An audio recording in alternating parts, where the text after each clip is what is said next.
va sortir un film de Bo Widerberg, notre réalisateur suédois de prédilection aussi, qui s'appelle Amour 65 et qui n'a pas été vu depuis sa présentation au Festival de Berlin donc en 66, je crois, où il a eu un prix d'ailleurs, et qui est interprété entre autres par l'acteur principal de Shadows de John Cassavetes, qui s'appelle Ben Carothers. Et c'est très surprenant de voir cet acteur très new-yorkais, issu d'une forme de nouvelle vague aussi, mais une nouvelle vague plus tardive des années 70, qui se retrouve dans un film suédois en jouant son propre rôle, en fait, puisque c'est un film assez autobiographique de Bo Widerberg. On a rencontré sa fille, son gendre qui sont biographes. À chaque fois, on va à Stockholm, on va à Prague, on va dans les cinémathèques des pays pour chercher des visuels, des images. Il faut illustrer, bien sûr, les DVD, donc devant, mais aussi derrière. Maintenant, systématiquement, on fait des livrets.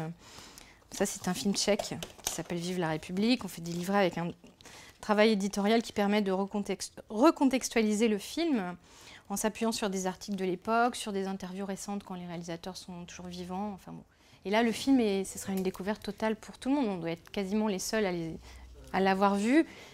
Hormis les chanceux qui étaient au Festival d'Angers, où il y a eu toute une rétrospective en janvier dernier, justement, autour de Bo Widerberg. C'est vraiment des films fabuleux, celui-là, et un autre qui s'appelle Le Quartier du Corbeau, qui a été primé à Cannes.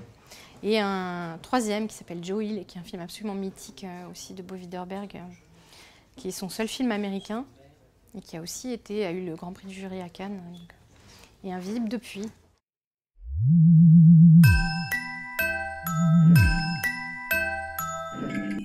Maintenant, on fait aussi un travail qui nous importe beaucoup, qui est à destination du jeune public, donc vraiment des enfants les plus jeunes à partir de 3 ans. On avait entamé il y a plusieurs années avec du cinéma d'animation canadien, puis britannique, des sélections de courts-métrages, pareil en DVD d'abord, et maintenant en salle, avec un programme qui s'appelle So British, où on en est au 3, donc So British 1, 2, 3 à venir en début d'année prochaine. Maintenant, un programme qui s'appelle Mino Polska, qui est un petit peu le même principe de retrouver des films d'animation, de les restaurer. Là, ce sont des films des années 60, toujours des films de patrimoine, mais spécifiquement vraiment dédiés au jeune public.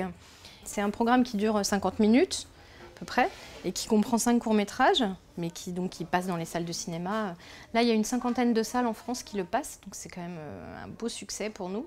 On sort le 3 décembre un programme tchèque de courts-métrages de Karel Zeman, qui sont des bijoux absolus. C'est 5 films qui s'adressent vraiment à des enfants à partir de 3 ans. On essaie de travailler beaucoup avec les scolaires, les écoles et même des crèches pour certains programmes. C'est des films qui n'ont pas de dialogue, donc qui peuvent vraiment se voir. Il y a un gros travail sur la musique. Et c'est des bijoux qui peuvent plaire, enfin qui plaisent d'ailleurs énormément aussi aux parents, aux enseignants. Et c'est vrai qu'on ne voit pas assez de choses comme ça. On voit les films de Disney, on voit des tas de dessins animés qui sont très bien d'ailleurs, mais c'est vrai que c'est aussi important d'arriver à montrer d'autres choses. Ça nous importe et on le développe. On le développe de plus en plus et on va continuer à le faire.